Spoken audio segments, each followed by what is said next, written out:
Napaka-importanteng pag-usapan ang kasaysayan ng ating wikang pambansa sapagkat ito'y sumasalamin sa ating identidad bilang isang Pilipino. Tayo'y magsimula sa panahon ng katutubo.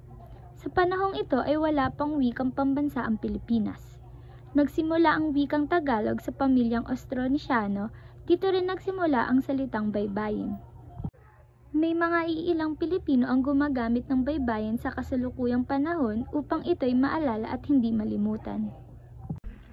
Dumating ang mga Kastila noong 1521 na pinamunuan ni Ferdinand Magellan.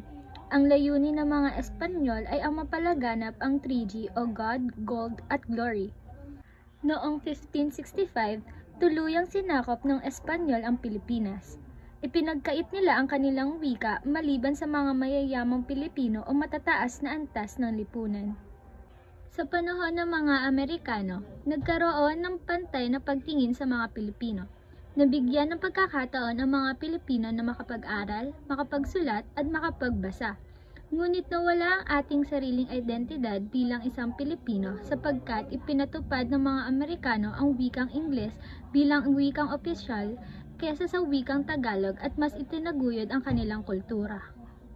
Noong Hunyo 24, 1942 ay ipinalabas ang Ordinansa Militar bilang 13 kung saan nagsasaad na ang Neongo at Tagalog ang mga opisyal na wika.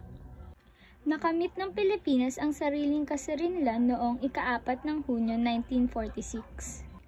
Taong 1937 ng Disyembre, ang wikang pambansa ay ibabatay sa Tagalog ayon sa kautosang tagapagpaganap bilang 134 ng ating ama ng wikang pambansa na si Pangulong Manuel L. Quezon.